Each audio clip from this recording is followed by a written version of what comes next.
सो हरे Krishna friends, प्रभु जी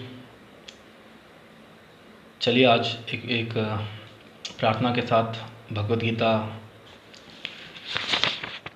के अगले श्लोकों को हम पढ़ते हैं। ओम अज्ञानतिमिरान्धस्य ज्ञानाञ्जनशलाकया चक्षुरुन्मीलितं येन तस्मै श्रीगुरुवे नमः। नमः ओं विष्णुपादाय कृष्णप्रेष्ठाय भूतले श्रीमते भक्तिवेदांत स्वामिनिति नामिने। नमस्ते सारस्वते देवे गौरवाणी प्रचारिणे निर्विशेष शून्यवादी पाश्चात्य देशतारिणे। नमो महावदनाय कृष्ण प्रेम प्रदाते कृष्णाय कृष्ण चैतन्य नामने गौरतुष्णम। जय श्री कृष्ण चैतन्य प्रभु नित्यानंदा श्री अद्वैत गदाधरा श्रीवासादि श्री गौर भक्त वृंदा। हरे कृष्ण कृष्ण कृष्ण हरे हरे, हरे राम राम राम हरे हरे। पंचकल्तुर्भ्यश्च कृपा सिन्धुभ्यो च पतितनां पावनेभ्यो वैष्णवेभ्यो नमो नमः। तो हमने भगवद गीता के प्रथम अध्याय कुरुक्षेत्र के युद्ध में, युद्ध स्थल में सैन्य निरीक्षण के दूसरे श्लोक को संजय वाचा दृष्ट्वा तु पांडवानीकं व्यूढ़ं दुर्योधन सदा आचार्यमुपसंगम्य राजा वचनम अब्रवीत। हमने देखा था पांडुपुत्रों, हे राजन पांडुपुत्र द्वारा सेना की व्यू रचना देखकर राजा दुर्योधन अपने गुरु के पास गया और उसने ये शब्द कहे।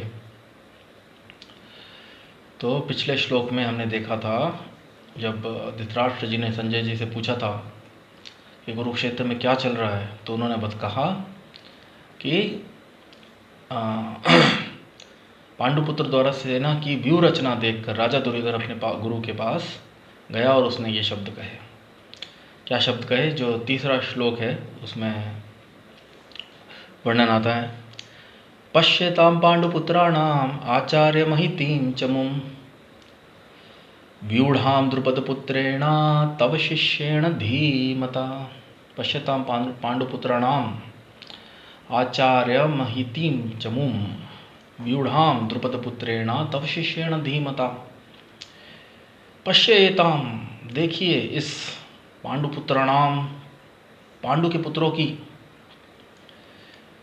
आचार्य है आचार्य, महतीम विशाल, चमुम सेना को, व्यूढ़ाम व्यवस्थित, द्रुपद पुत्रेणा द्रुपद के पुत्र द्वारा, तब तुम्हारे शिष्येण शिष्य द्वारा, धीमता अत्यंत बुद्धिमान।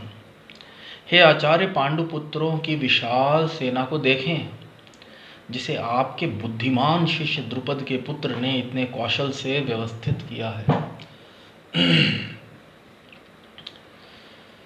तात्पर्य में स्वामी शिला प्रभुपाद जी बोल रहे हैं, बता रहे हैं, परम राजनीतिक दुर्योधन महान ब्राह्मण सेनापति द्रोणाचार्य के दोषों को इंगित करना चाहता था। अर्जुन की पत्नी द्रौपदी के पिता राजा द्रुपद के साथ द्रोणाचार्य का कुछ राजनीतिक झगड़ा था।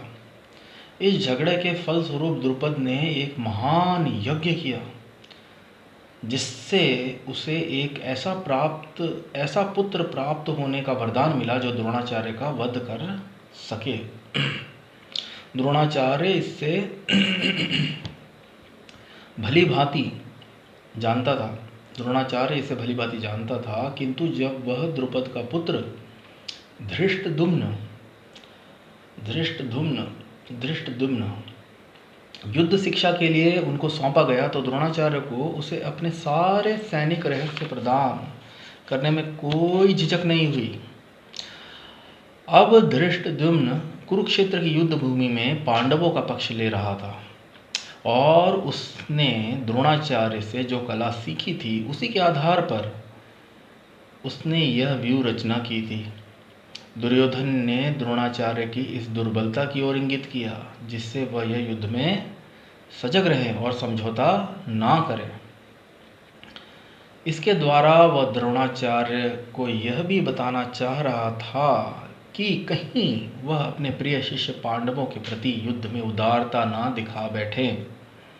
विशेष रूप से अर्जुन उनका अत्यंत प्रिय एवं तेजस्वी शिष्य था। दुर्योधन ने यह भी चेतावनी दी कि युद्ध में इस प्रकार की उदारता से हार हो सकती है। तो बहुत ही अच्छा श्लोक वेद व्यास जी ने, जिन भी महाभारत से जो भगवत गीता सारे वैदिक लिटरेचर्स को वेद व्यास जी ने कंपाइल करा है। तो जिन्होंने जो भी श्लोक उन्होंने इसमें शामिल किए हैं, सबका कुछ ना कुछ अर्थ है, महत्व है। देखने में ऐसा लग सकता है अरे क्या चल रहा है, उधर वो प्रश्न पूछ रहे हैं, परंतु बहुत सारा ज्ञान, भावनाएं, जब हम कोई चीज़ देखते हैं, जब हम कोई कथा सुनते हैं, जब लोग कोई मूवी देख कर आते हैं, पिक्चर देख कर आते हैं, उसमें नायक, अभिनायक, विलेन जो होता है, उन सबको देखकर लोग सीखते हैं अपने जीवन में कैसा चलना है। लोग हीरो के प्रति, जो नायक होता है उसके प्रति लोगों का जो की भावनाएं होती है, वो उसके कार्यों को देखकर उनके भी हृदय के अंदर ऐसी प्रेरणा मिलती है। संगात संजायते काम। और जब हम किसी दुराचारी के कर्मों और भावनाओं को, उनके उसके वचनों को देखते हैं तो हमारे हृदय के अंदर उसके प्रति घृणा उत्पन्न होती है, हम उन कार्यों को नहीं करना चाहते हैं। तो जितने भी जो भी सारे श्लोक भगवत गीता में हम बोलते हैं कि इसमें ज्ञान है, उसमें ज्ञान है, ऑफकोर्स, परंतु सारे एक एक श्लोक भगवत गीता का अत्यंत महत्वपूर्ण है और उससे कुछ ना कुछ हमको पता नहीं चलेगा, परंतु हमारे हृदय में उसके द्वारा क्या बदलाव आ रहा है, वो हमारे हृदय का शुद्धिकरण हो रहा है। प्रत्येक जो श्लोक है वो अपने आप में एक महत्व रखता है। तो इस श्लोक के अंदर पश्यताम पांडुपुत्राणाम आचार्य महितिम चमूम व्यूढ़ाम द्रुपदपुत्रेण तब शिष्येण धीमता। हे आचार्य, पुत्रों की विशाल सेना को देखें जिसे आपके बुद्धिमान शिष्य द्रुपद के पुत्र ने इतने कौशल से व्यवस्थित किया है।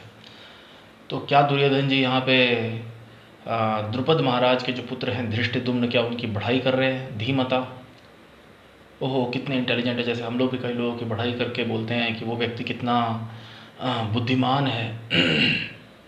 तो क्या दुर्योधन? नहीं, दुर्योधन जी यहाँ पर कटाक्ष, दुर्योधन जी उनको बुद्धिमान अवश्य बोल रहे हैं, पर बुद्धिमान के साथ साथ वो उनको एक रूप से कुटिल बताने का प्रयत्न कर रहे हैं अपने जबकि वास्तविकता में दुर्योधन जी अति कुटिल है। वास्तविकता में हम सब लोग महाभारत से जानते हैं दुर्योधन जी अत्यंत कुटिल है, परंतु वह धृष्टद्युम्न को, जो धीमता जो शब्द का प्रयोग कर रहे हैं, अत्यंत बुद्धिमान, वो अत्यंत बुद्धिमान को एक रूप से अत्यंत चालाक और अत्यंत कुटिल बताने का प्रयत्न कर रहे हैं। साथ में परम राजनीतिज्ञ, इसीलिए स्वामी श्रील प्रभुपाद जी उनको तात्पर्य के अंदर किससे संबोधन कर रहे हैं? दुर्योधन जी को परम राजनीतिज्ञ। तो राजनीतिज्ञ होते हैं जो लोग डिप्लोमेट होते हैं। शास्त्र कहते हैं एक स्त्री और डिप्लोमेट के वचनों पर कभी भी नेवर ट्रस्ट। स्वामी श्रील प्रभुपाद जी कहते हैं never trust women and a diplomat.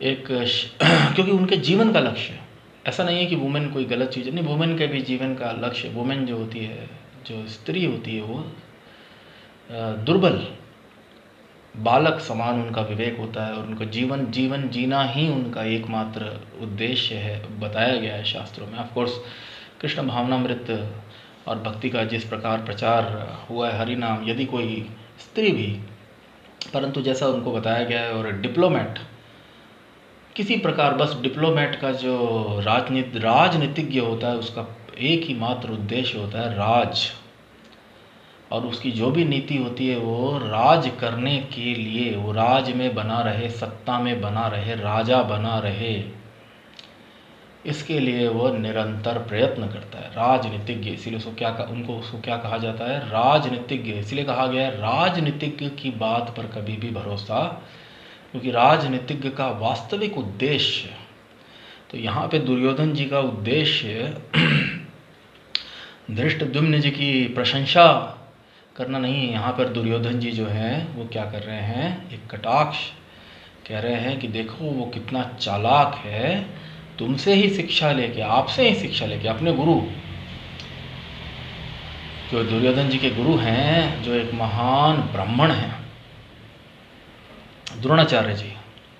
तो द्रोणाचार्य जी की भी गलती देखिए, कितना अच्छा शिष्य है, अपने गुरु खैर ऐसा नहीं है कि गुरु गलती नहीं कर सकते, परंतु दुर्योधन जी गुरु को, अपने गुरु के स्वभाव को, एक उच्च कोटि के ब्राह्मण हैं, उनके स्वभाव को वह नहीं समझ सकता। प्राइमरी जो होता है, प्राथमिक प्राइमरी स्कूल का बच्चा जो सेकेंडरी स्कूल की शिक्षा को नहीं समझ सकता, एक दूसरी क्लास का गणित का विद्यार्थी 10वीं क्लास की गणित को नहीं समझ सकता, उसी प्रकार दुर्योधन जी भी एक उच्च कोटि के ब्राह्मण के मन, हृदय, विवेक को नहीं पहचान सकते। तो स्वामी प्रभुपाद जी जो है तात्पर्य में बताते हैं, ब्राह्मण जो शब्द होता है उसे वो उदार, ब्राह्मण पंडित, ब्राह्मण ज्ञानी, ब्राह्मण उदार। और भगवत गीता के आने वाले श्लोकों में भगवान श्री कृष्ण वर्णन करेंगे ब्राह्मण किसे कहा जाता है। क्षमा दमा सत्यम शौचम ज्ञानम विज्ञानम आस्तिकतम ब्रह्म कर्म स्वभावजम। ब्राह्मण के अनेक ऐसे गुण, क्षमा दमा तितिक्षा होते हैं जिनके कारण उनको ब्राह्मण कहा जाता है। उनके नॉलेज से उनको ब्रह्म जानाति इति ब्राह्मणा। जन्मे जायते शूद्रा संस्कारात् भवेत द्विजा वेद पठेत भवेद विप्रो ब्रह्म जानाति इति ब्राह्मणा। वेदों को पढ़कर संस्कार से, जन्म के साथ हर कोई व्यक्ति शूद्र होता है, संस्कार से वह द्विज कहलाता है। द्विज होने के बाद, सारे संस्कारों के होने के बाद जब वो वेदों को कोई व्यक्ति पढ़ लेता है तो विप्र कहलाता है। वेदों को पढ़ने से यदि कोई, बहुत लोग इंजीनियरिंग करते हैं, बहुत लोग डॉक्टरी करते हैं, पर सब उसके अंदर उस विज्ञान में कोई सा भी ज्ञान हम लोग इस संसार में लेने का प्रयत्न करते हैं, वो उसका साक्षात्कार जब तक नहीं होता है विज्ञान का, तब तक वो एक ऑफकोर्स वो ज्ञान के रूप में ही, जब उसका साक्षात्कार हो जाता है तो व्यक्ति उसको जीवन में उतारने में सक्षम हो जाता है। तो द्रोणाचार्य जी ब्रह्म जानाति, जो वेदों को पढ़ने के बाद ब्रह्म को, पर ब्रह्म ईश्वर को, वदंती तद्विदस्तत्वम यद ज्ञानम अद्वयम ब्रह्मेति परमात्मेति भगवान, ईश्वर के भी ब्रह्मेति परमात्मेति भगवान, ईश्वर को भी अनेक स्तर पर समझा जाता है। तो पर जो प्रथम स्तर पे भी जो व्यक्ति समझ जाता है ब्रह्म, जो नित्य शाश्वत सत्य को, परम सत्य को जो व्यक्ति समझ जाता है, उस व्यक्ति को ब्राह्मण का दर्जा, ब्राह्मण पंडित, ब्राह्मण भगवान के तुल्य, भगवान श्री कृष्ण के जो एक स्तुति, उनका जो प्रार्थना की जाती है, बोला जाता है नमो ब्राह्मण्य देवाय गौ ब्राह्मण हिताय च जगत हिताय कृष्णाय गोविंदाय नमो नमः। नमो ब्राह्मण्य देवाय गौ ब्राह्मण्य हिताय च। तो सदा भगवान को भी ब्राह्मणों के देवता बोला गया है। और भगवान को क्या बोला गया है, भगवान किसकी वस्तु होती, भगवान हर किसी के लिए हम सब लोग इस संसार के अंदर, अगर हम जाके पूछे 84 लाख योनियाँ हैं, अगर हम किसी से जाके पूछे केवल मनुष्य योनि के अंदर ही, और मनुष्य योनि में ही व्यक्ति को थोड़ा सा बोध हो सकता है, ईश्वर का, भगवान का बोध हो सकता है। उसमें भी जो व्यक्ति उनको समझ जाता है तो भगवान उसके हो जाते हैं। तो ब्राह्मणों के देवता भगवान जो हैं, ब्राह्मणों के वास्तविकता में ब्राह्मणों के लिए एक उपयोगी या एक महत्वपूर्ण वास्तविकता में ईश्वर को इस संसार में हर व्यक्ति, तो नमो ब्राह्मण्य देवाय। तो द्रोणाचार्य जी एक उच्च कोटि के ब्राह्मण हैं, उदार हैं, और इन्हीं गुणों के कारण भगवान क्या होते हैं, गौ ब्राह्मण हिताय च, भगवान ब्राह्मण के हित में, क्योंकि ईश्वर भी इसी प्रकार उदार हैं। और जब ब्राह्मण जब भगवान को समझ जाते हैं, जो व्यक्ति भगवान को समझ जाते हैं, भगवान के तुल्य, भगवान के गुणों को, भगवान के गुणों का उनके अंदर समावेश हो जाता है। वो भी दूसरों के प्रति उदार हो जाते हैं, किसी के प्रति द्वेष भावना नहीं रखते हैं। तो ऐसे व्यक्ति के भगवान सदा हितकारी होते हैं। गौ ब्राह्मण हिताय च। गाय जो होती है वो बहुत, उसका जो गौ होती है, गौ माता, उसको बताया गया है उच्च कोटि, उनका जो हृदय है बहुत निर्मल, हृदय के अंदर किसी के प्रति कोई द्वेष, कोई हीन भावना। इसीलिए भगवान जो होते हैं इनके हितकारी, सदा हितकारी, ब्राह्मणों के हिताय च, जगत हिताय। वैसे तो भगवान पूरे जगत के हितकारी हैं, पर स्पेशली यहाँ पे क्या बताया गया है, भगवान सबको प्रेम करते। समोहम सर्वभूतेषु सुहृदम सर्वभूतानाम। हर किसी जीव के ईश्वर जो है, भगवान जो हैं, वो क्या हैं, हितकारी हैं, सुहृदम, सबका हित चाहने वाले, सबके परम मित्र हैं। परंतु ब्राह्मण और गाय के प्रति उनका विशेष लगाव है। तो दुर्योधन जी यहाँ पर अपने ऐसे एक उच्च कोटि गुरु, जो कि एक ब्रह्म ज्ञान में सदा स्थित ब्राह्मण की भी गलती को, देखिए नीचे स्तर पर होने के कारण अहंकार वश वो उनकी भी गलती को इंगित कर रहे हैं कि आपने ही उनको ज्ञान दिया था धृष्टद्युम्न जी को, जबकि आप भली भांति, पर तात्पर्य के अंदर अपने ब्रह्म ज्ञान से द्रोणाचार्य जी भली भांति जानते थे कि द्रुपद महाराज जी के साथ उनका राजनीतिक मतभेद है। और द्रुपद महाराज, जो द्रुपद राजा द्रुपद जी जो हैं, वो द्रोणाचार्य को देखकर प्रसन्न नहीं होते थे, और वो किसी प्रकार उनके मन में बस एक इच्छा थी, द्रोणाचार्य जी जीवित ना रहे, उनको जीवित देखकर उनको। तो द्रुपद महाराज ने ब्राह्मण की हत्या, इतना आसान कार्य, जो व्यक्ति ब्रह्म ज्ञान में, उसको उनको शस्त्रों का भी, उनको अस्त्रों का भी ज्ञान है, अपनी वाणी मात्र से, एक श्राप मात्र से वो किसी का भी वध करने के सक्षम है।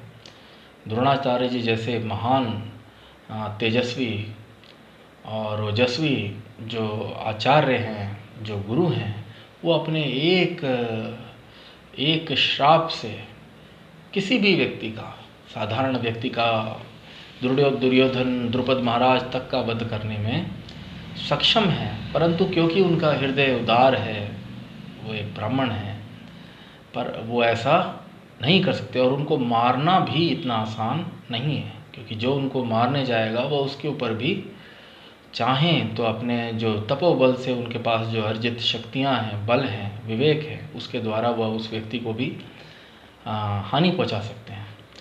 तो द्रुपद महाराज ये भली भांति जानते हुए, उन्होंने, क्योंकि उनकी जो मनोकामना थी, मन की जो इच्छा है, वो किसी भी प्रकार द्रोणाचार्य का वध करना चाहते हैं, तो उन्होंने एक महान यज्ञ किया, और उस महान यज्ञ के संपन्न किया, जिससे उनको एक ऐसा पुत्र प्राप्त हुआ। जो धृष्टद्युम्न जी है, वो एक ऐसे पुत्र हैं जो भविष्य के अंदर, जिनका उद्गम जो इसीलिए ही हुआ है द्रोणाचार्य के वध करने के लिए। और जब धृष्टद्युम्न युद्ध शिक्षा के लिए द्रोणाचार्य जी के पास जाते हैं, तो द्रोणाचार्य जी सारे सैनिक रहस्य जो थे वो उनको समझाने में बिल्कुल भी झिझक नहीं करते हैं, भली भांति जानते हुए कि यह व्यक्ति मेरा वध करेगा, कल यह व्यक्ति मेरा वध करेगा। इसको बोलते हैं ईश्वर के अंदर विश्वास। क्योंकि द्रोणाचार्य जी एक भगवान के शुद्ध भक्त होने के कारण प्रत्येक व्यक्ति के अंदर ईश्वर का अंश, वास्तविकता में हर व्यक्ति ईश्वर, वासुदेवम सर्वमिति स महात्मा सुदुर्लभ, वासुदेवम सर्वमिति स महात्मा सदुर्लभ, भगवद गीता के अंदर वर्णन किया गया है। पूरी सृष्टि में सब कुछ वास्तविकता में वासुदेव ही है, भगवान ही है। सो धृष्टद्युम्न के अंदर भी भगवान का अंश, भगवान का,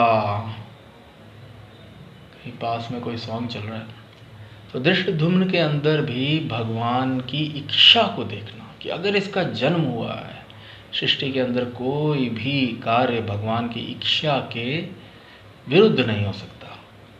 तो द्रोणाचार्य जी का इतना विश्वास है कि यदि इसका जन्म हुआ है, एक यज्ञ से ये उत्पन्न हुए हैं और मेरे को मारने के लिए उत्पन्न हुए हैं, तो इस निसंदेह इसके अंदर भगवान की इच्छा सम्मिलित है।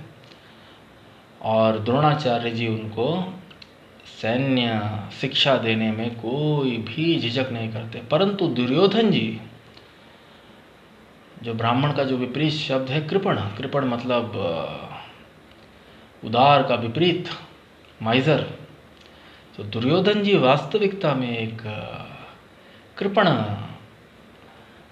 व्यक्ति होने का परिचय, अपना परिचय दे रहे हैं, जो अपने इतने महान गुरु की गलती बता रहे हैं, क्योंकि उनको नहीं पता कि बिना ईश्वर की, और जब ईश्वर ने स्वयं भगवान श्री कृष्ण परमेश्वर ने उनसे आके युद्ध ना करने की विनती करी, तो उन्होंने स्वयं ईश्वर के भी प्रस्ताव को ठुकरा दिया।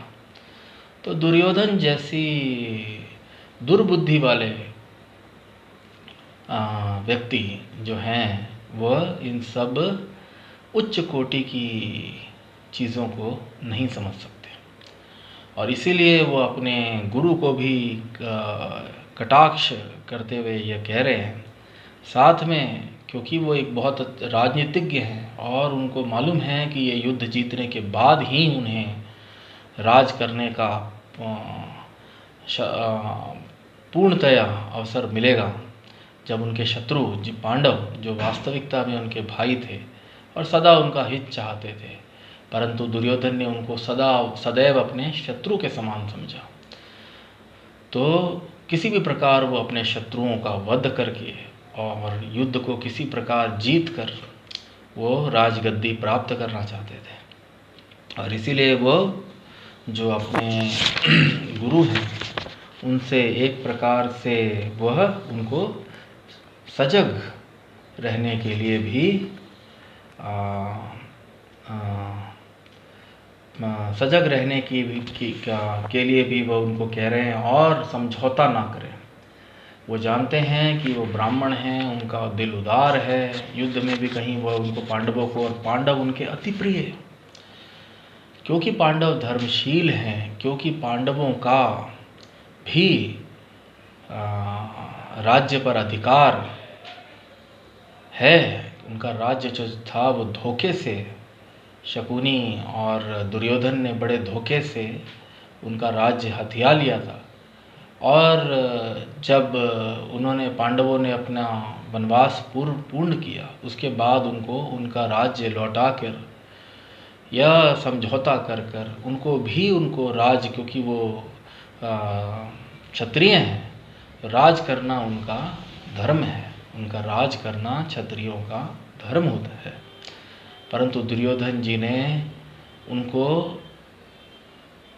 पूरी तरह से राजपाट से हटाकर और उनकी संपत्ति, उनकी पत्नी का अपमान करके जो कार्य किया, वो अत्यंत निंदनीय था। और जब उसके बावजूद जब ईश्वर ने, क्योंकि युद्ध जब होता है तो निसंदेह दोनों ही पक्षों से अनेक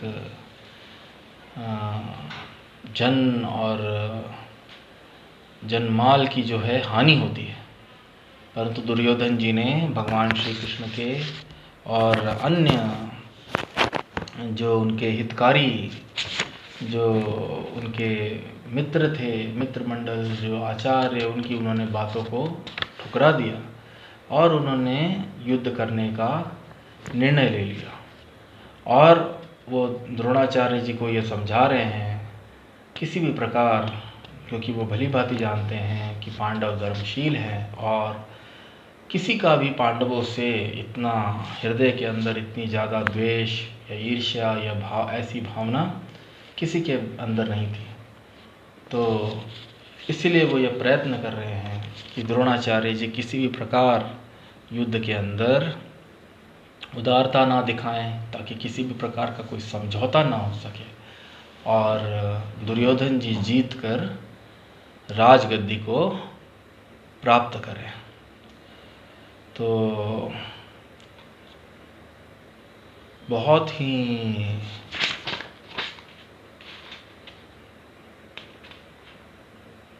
वंडरफुल, बहुत ही अच्छा, सुंदर ये श्लोक।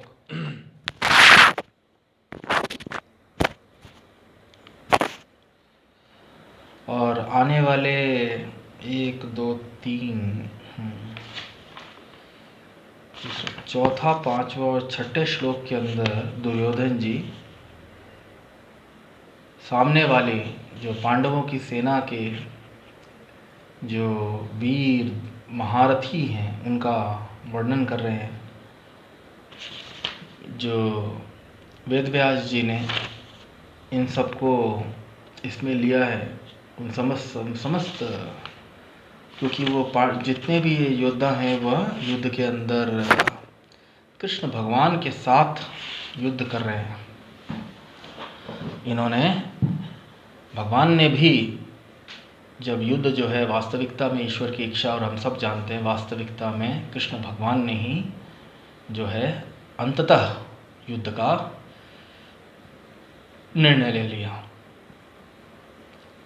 तो जो भगवान की इच्छा पूर्ति करने के लिए युद्ध में हिस्सा ले रहे हैं और धर्म की तरफ से, स्वयं भगवान की तरफ से और पांडवों की तरफ से लड़ रहे हैं, वो समस्त योद्धा वास्तविकता में पूजनीय हैं।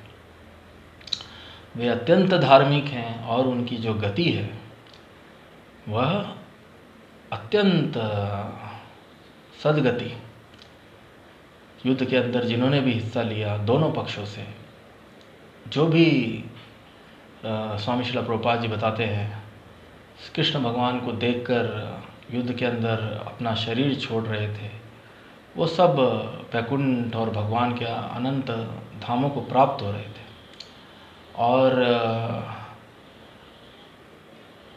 अदरवाइज ऑल्सो, क्योंकि ये जो युद्ध है वह एक धर्म युद्ध है, तो इसके अंदर जो भी वीर गति को वीर प्राप्त हो रहे थे वह स्वर्ग लोकों को, जैसा कि वर्णन है आगे गीता के अंदर भी भगवान बताएंगे अर्जुन जी को, और शास्त्रों में उल्लेख है कि जो भी व्यक्ति धर्म के लिए अपने तरफ से उसको लग रहा है कि ये सही है, धर्म के लिए जो व्यक्ति अडिग रहता है धर्म के मार्ग पर, और धर्म के मार्ग पर यदि युद्ध आए और व्यक्ति उसमें युद्ध करके अगर वीर गति को भी प्राप्त होता है, युद्ध में उसे हार जीत और जन्म मृत्यु ये सब तो मनुष्य के हाथ में नहीं है, परंतु धर्म के लिए जो व्यक्ति युद्ध करता है और वह वीर गति को भी प्राप्त होता है, तो निसंदेह वह स्वर्ग की प्राप्ति अवश्य करता है। और क्योंकि यहाँ पर जो योद्धा, जो महान योद्धा कृष्ण भगवान की तरफ से भगवान का सहयोग कर रहे हैं, जैसा हम सब जानते हैं रामचंद्र जी जब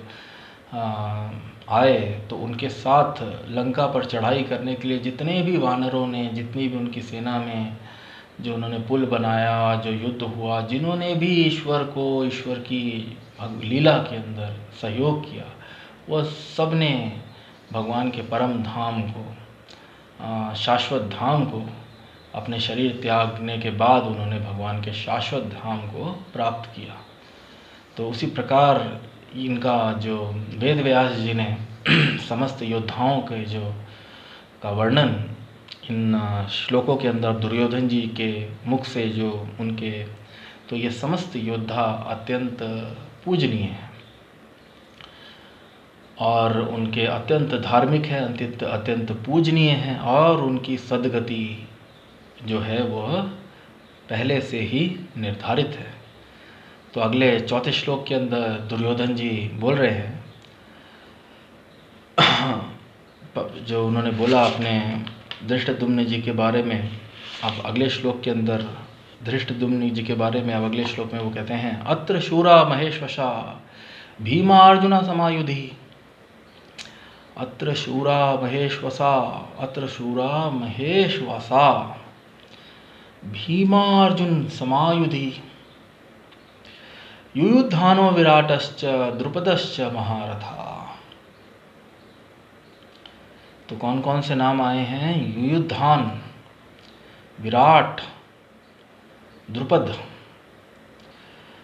अत्र शूरा महेश्वशा, अत्र शूरा यहाँ, शूरा वीर, महा इशुआसा, महान इषु आस धनुर्धर अत्र शूरा महेशवासा।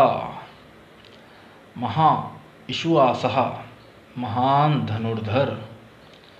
भीम और अर्जुन, भीम तथा अर्जुन समान युद्ध में। इस सेना में भीम तथा अर्जुन के समान युद्ध करने वाले अनेक वीर धनुर्धर हैं। इस सेना में भीम तथा अर्जुन के समान युद्ध करने वाले अनेक वीर धनुर्धर हैं। यथा महारथी युद्धान विराट तथा द्रुपद। तो अनेक पांडवों की सेना के अंदर भी दुर्योधन जी अपने गुरु महाराज को बता रहे हैं, क्योंकि लड़ाई होने जा रही है। गुरु महाराज भी देख रहे हैं, परंतु ठीक है, दुर्योधन जी देख के और नीतियाँ तय करने के लिए, युद्ध नीति तय करने के लिए चर्चा कर रहे हैं अपने गुरु महाराज से। और जो गुरु महाराज हैं वो सेना के अंदर एक सेना नायक हैं। भीष्म, द्रोण और कर्ण जो थे वो सेनापति, समय समय पर उन्होंने सेना का, पूर्ण सेना का, कौरव सेना का, दुर्योधन की सेना का उन्होंने भार संभाला।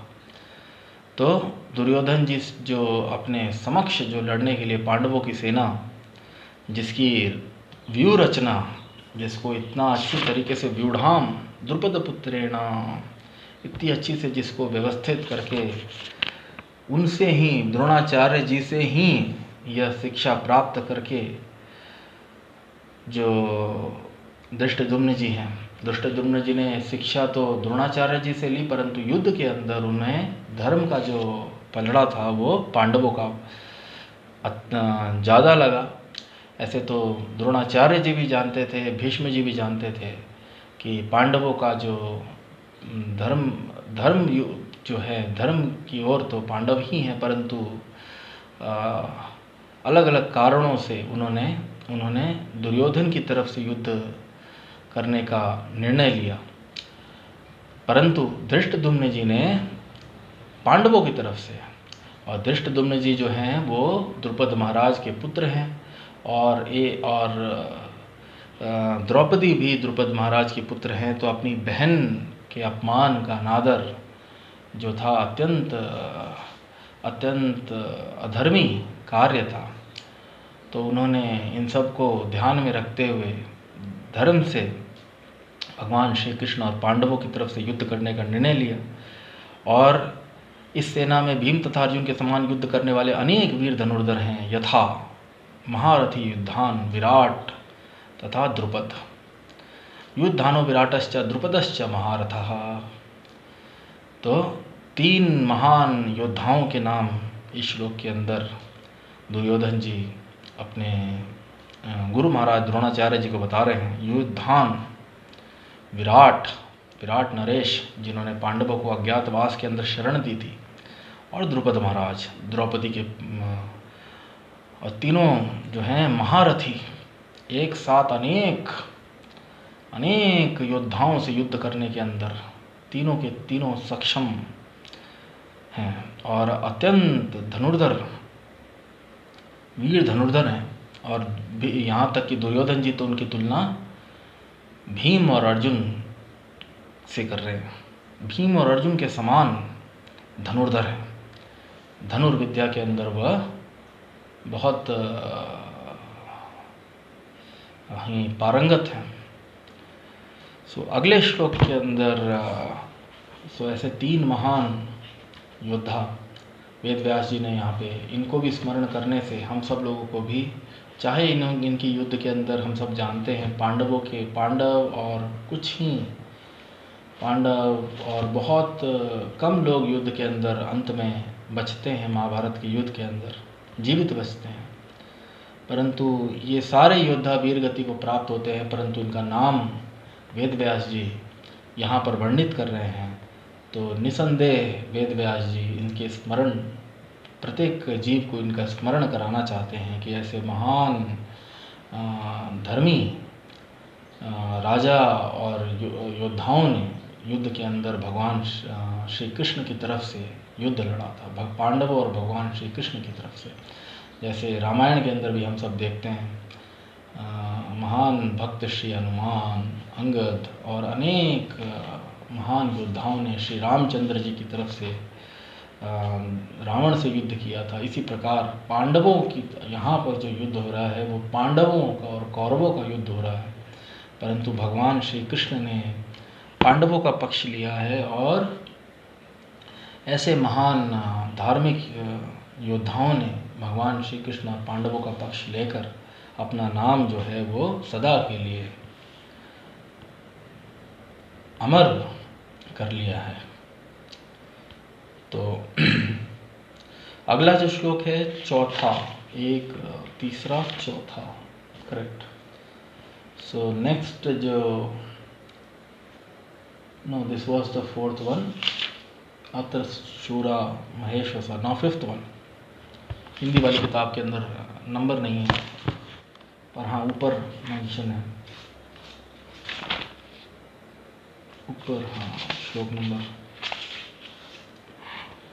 सो श्लोक संख्या फिफ्थ, नेक्स्ट जो है, धृष्टकेतु चेतिकानः,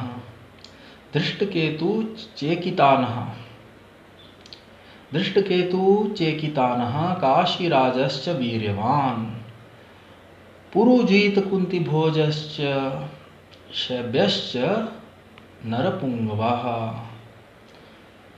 धृष्टकेतु चेकितानः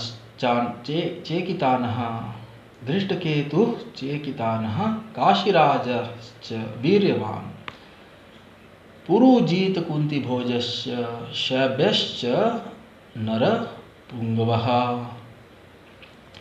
तो अनेक योद्धाओं के नाम धृष्टकेतु, चेकिताना, काशीराज, पुरुजित, कुंतीभोज।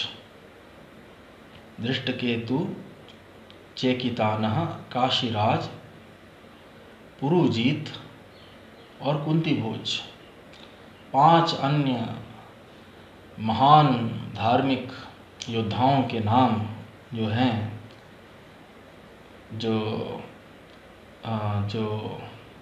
जिनसे भय उत्पन्न हो रहा है। दुर्योधन जी जैसे पूर्व जो श्लोक था उसके तात्पर्य में स्वामी श्लोक प्रभुपाद जी, हमने उसको तात्पर्य को पढ़ा नहीं, तो स्वामी प्रभुपाद जी उसके पूर्व जो श्लोक था उसके तात्पर्य में बता रहे हैं, यद्यपि युद्ध कला में द्रोणाचार्य की महान शक्ति के समक्ष धृष्टद्युम्न महत्वपूर्ण बाधक नहीं था, किंतु ऐसे अनेक योद्धा थे जिनसे भय था। दुर्योधन इन्हें विजय पथ में अत्यंत बाधक बताता है, क्योंकि इनमें से प्रत्येक योद्धा भीम तथा अर्जुन के समान दुर्जय था। उसे भीम तथा अर्जुन के बल का ज्ञान था, इसलिए वह अन्यों की तुलना इन दोनों से करता है। तो दुर्योधन जी इन सब का नाम पहले तो उन्होंने धृष्टद्युम्न जी का बताया, पर द्रोणाचार्य जी ने ही धृष्टद्युम्न जी को शिक्षा दी है, और धृष्टद्युम्न से लड़ना उनके लिए कोई बहुत बड़ी विशेष बात नहीं है। गुरु अपने शिष्य से कोई बहुत बड़ी बाधा, तात्पर्य के अंदर, पूर्व तात्पर्य के अंदर स्वामी शिला प्रभुपाद जी कह रहे हैं वो उनके लिए कोई बड़ी बाधा नहीं थे। तो दुर्योधन जी भी इस बात को जानते थे, और परंतु उन्होंने बताया कि वो सब बहुत ही उत्साह के साथ सामने वाले पक्ष के अंदर युद्ध कर रहे हैं। और दुर्योधन जी दूसरे अन्य योद्धाओं के नाम इसलिए बता रहे हैं क्योंकि बाकी सारे भी जो योद्धा दूसरे पक्ष की ओर से युद्ध करने के लिए एकत्रित हुए हैं, वो सब भीम और अर्जुन के समान दुर्जय थे। दुर्जनों पर, जो अपने एनिमीज, उनके अपने शत्रुओं के ऊपर विजय प्राप्त करने के अंदर, युद्ध के अंदर सदा अपने शत्रुओं के ऊपर उन्होंने पूर्व के अंदर उन्होंने विजय प्राप्त की है, जिसके कारण वो महान योद्धा की उनकी श्रेणी के अंदर वो लोग आते हैं। तो इसलिए धृष्टकेतु चेकितानः काशीराजश्च वीर्यवान्, पुरुजित कुंतीभोजश्च शैब्यश्च नरपुंगवः। मानव समाज में वीर तो जितने भी योद्धा, ये नाम जो जो धृष्टद्युम्न, युयुधान, विराट, द्रुपद, धृष्टकेतु, चेकिताना, काशीराज, पुरुजीत, कुंतीभोज, शैब्य, जो दुर्योधन जी ये सारे नाम बता रहे हैं, ये सब अत्यंत नरपुंगवा मानव समाज में वीर,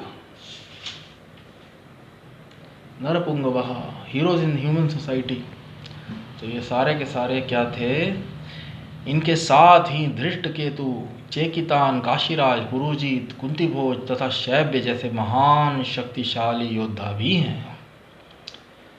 तो दुर्योधन जी इन सब के नाम बताकर अपने गुरु महाराज को सतर्क कर रहे हैं, सजग कर रहे हैं और उनको एक अच्छी रणनीति बनाने के लिए प्रेरित कर रहे हैं। युद्ध के अंदर जरा सी भी ढील और समझौता ना करने के लिए वो उनको प्रेरित कर रहे हैं। आगे जो नेक्स्ट श्लोक है, 6th, जो 6ठे नंबर का जो अगला जो श्लोक है, उसके अंदर दुर्योधन जी और योद्धाओं के नाम जो पांडव पक्ष में से लड़ रहे हैं। युधामन्युश्च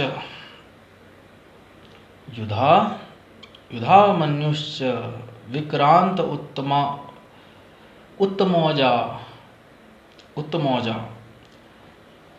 युधामन्युश्च विक्रांत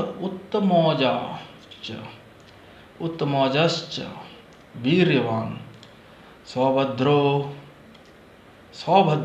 द्रौपदेयोश्च सर्व एव महारथः।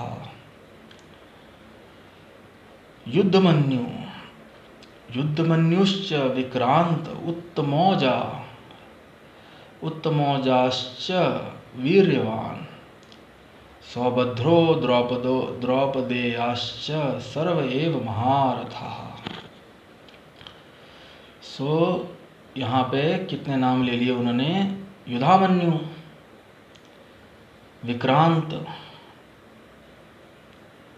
नहीं, युधामन्यु, उत्तमौजा और सुभद्रा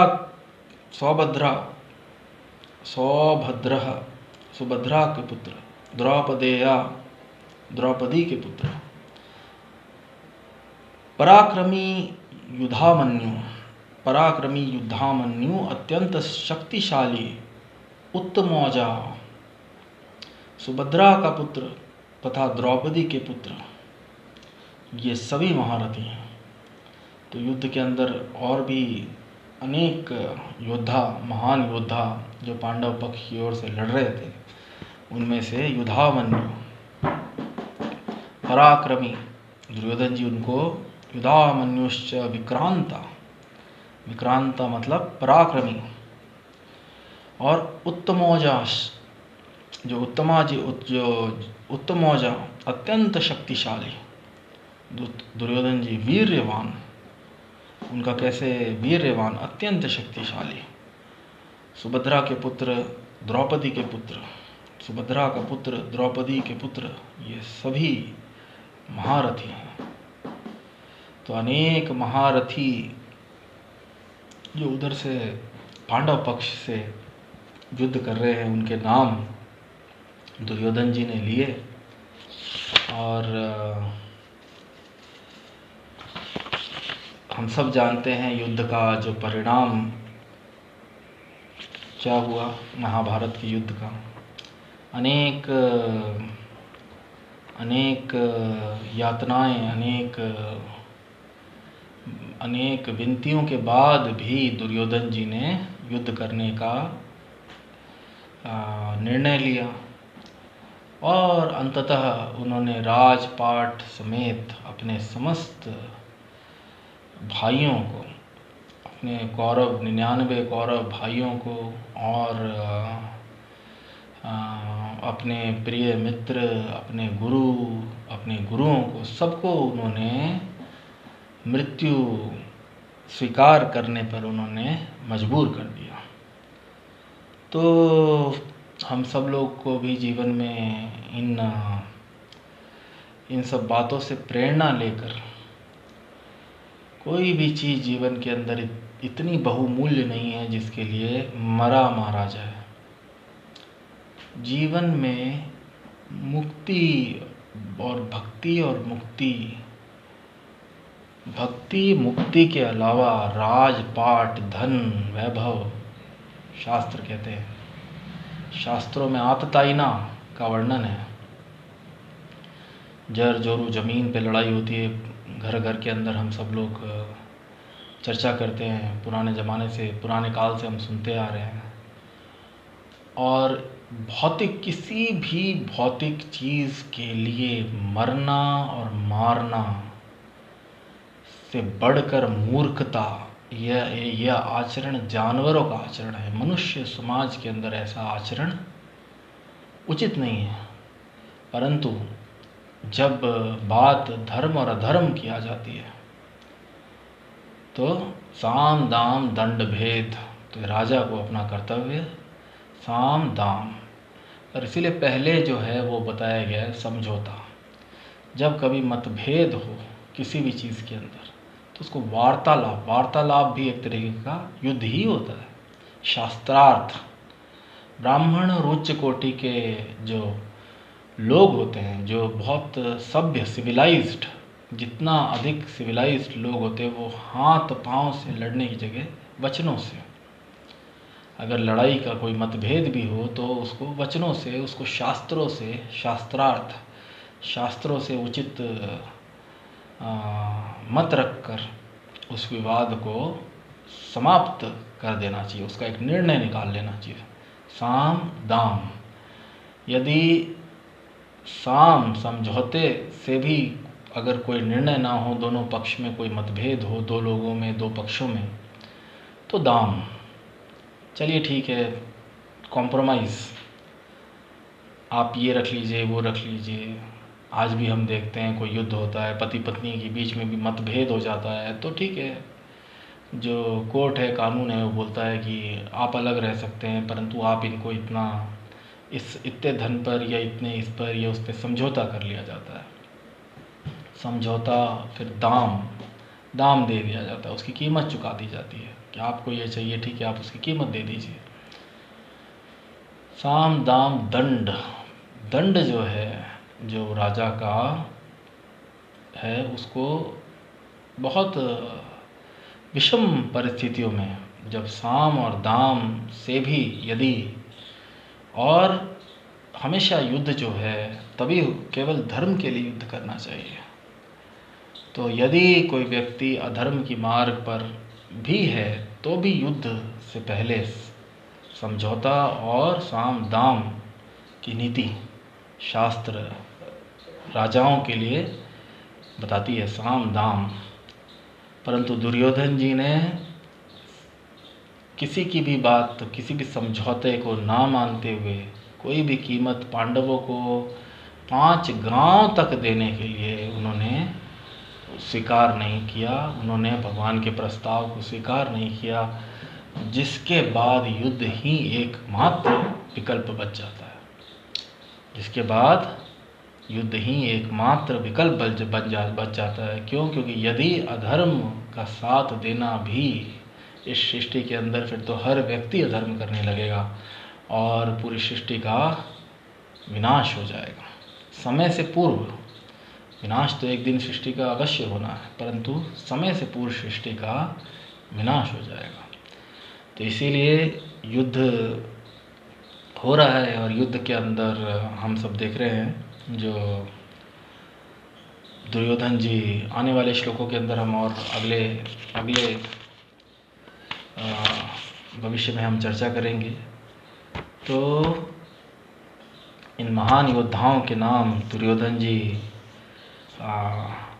व्याख्यान कर रहे हैं, और जिस प्रकार वो व्याख्यान कर रहे हैं, अभी भी उनके हृदय के अंदर एक ही इच्छा है, इतने अनेक पाप करने के बाद, इतने अधर्म के रास्ते पर चलने के बाद अभी भी उनके मन में और हृदय में एक ही कामना है, बस किसी प्रकार वो युद्ध जीत जाए और वह राजा के पद पर बैठ जाए। तो हम सब लोग इन सब शिक्षाओं से प्रेरणा ले सकते हैं और जीवन के अंदर हम सब लोग किसी भी अत्याहार प्रयासश्च प्रजल्पा नियमाग्रह जनसंगस्य च लौल्यम च क्षणविर्भक्तिर्विनश्यति। अत्यधिक प्रयास किसी भी चीज़ के लिए, बहुत अत्यधिक भौतिक चीज़ के लिए, ऑफकोर्स आध्यात्मिक चीज़ के लिए, भक्ति के लिए, ईश्वर की सेवा के लिए, मुक्ति के लिए अगर कोई व्यक्ति अधिक प्रयत्न कर रहा है वह पूजनीय है, परंतु किसी भौतिक लालसा, कामना, भौतिक इच्छाओं के लिए अत्यधिक प्रयत्न करना जो है, उससे भक्ति का जो हृदय के अंदर उसका नाश हो सकता है। ईश्वर जो व्यक्ति धर्म की राह से अडिग हो, जो धर्म की राह पर अडिग चल रहा हो व्यक्ति धर्म के पथ से हट सकता है। तो हम सब लोग इन शिक्षाओं से सीख ले सकते हैं और हम सब लोग जीवन के अंदर सदैव अपने मन में, हृदय के अंदर हम सब लोग कामना कर सकते हैं, प्रार्थना कर सकते हैं कि हम सदा सतमार्ग पर चलें और सदा हम ईश्वर की इच्छा, हम मन में ऐसी प्रार्थना करें कि हमारा कोई कार्य ईश्वर की इच्छा के विरुद्ध ना हो, क्योंकि ऐसे कार्य हमें सदा से हमारे जीवन में सदा हमें हार का सामना और हमें दुख का सामना, जो परिणाम जो होगा वो सदा दुखद ही होगा। तो सदा हम सब लोग अपने हृदय के अंदर कामना कर सकते हैं कि धर्म के पथ पर चल के यदि मृत्यु भी आए, इन योद्धाओं के जो नाम हैं यहाँ पर जो अंकित हैं, ये सब लोग धर्म के पथ पर चलकर शहीद वीर गति को प्राप्त हो गए। तो धर्म के पथ पर चलकर यदि प्राणों की भी अगर हमको आहुति देने पड़े, प्राणों की भी यदि हमको अपनी बलि देने पड़े, तो हमें पीछे नहीं हटना चाहिए, हमें पीछे नहीं हटना चाहिए। जो इंद्र जी का वज्र जो इंद्र जी का अस्त्र है, वो उनको दधीची जी जो एक महान तपस्वी थे, उनके वज्र उनकी हड्डियों से, अस्थियों से वो उनको प्राप्त हुआ। इसके लिए दधीची जी को अपना शरीर छोड़ना पड़ा, पर क्योंकि वृतासुर नामक राक्षस जो स्वयं भी भगवान के एक बहुत बड़े भक्त थे, तो सृष्टि की रक्षा करने के लिए, धर्म के पथ पर चलने के लिए दधीची जी ने अपने शरीर तक को त्याग दिया। तो यहाँ पे भी हम देख सकते हैं कि अनेक योद्धाओं ने धर्म के पथ पर चलने के लिए अपने मृत्यु को उन्होंने स्वीकार कर लिया और इस प्रकार वास्तविकता में वो मरकर भी अमर हो गए सदा के लिए। और निसंदेह क्योंकि उन्होंने युद्ध कृष्ण के साथ पांडवों के पक्ष में, धर्म के पक्ष में किया है, तो निसंदेह वो सब लोग भगवान श्री कृष्ण के परम धाम को प्राप्त हुए। तो जीवन में हम सब लोगों को भी सदैव धर्म के मार्ग पे और हमारी कोई भी इच्छा ईश्वर की इच्छा के विपरीत ना हो, सदा हमको इस कामना के साथ, इस प्रार्थना के साथ जीवन का निर्वाह करना है, ताकि हमारा भी मनुष्य जन्म सार्थक हो सके और हमारा इस भौतिक जगत से उद्धार हो सके। हम सब लोग इसको यहीं समाप्त करते हैं, इस सेशन को। ग्रंथराज श्रीमद् भगवद गीता की जय। जय ओं विष्णुपाद परमहंस परिव्रजकाचार्य श्रो शिष्म स्वयं सब चरणारविंद भक्ति वेदांत स्वामी श्रील प्रभुपाद जी की जय। हरे कृष्ण महामंत्र की जय। हरि नाम संकीर्तन यज्ञ की जय। जय श्रील प्रभुपाद। हरे कृष्णा।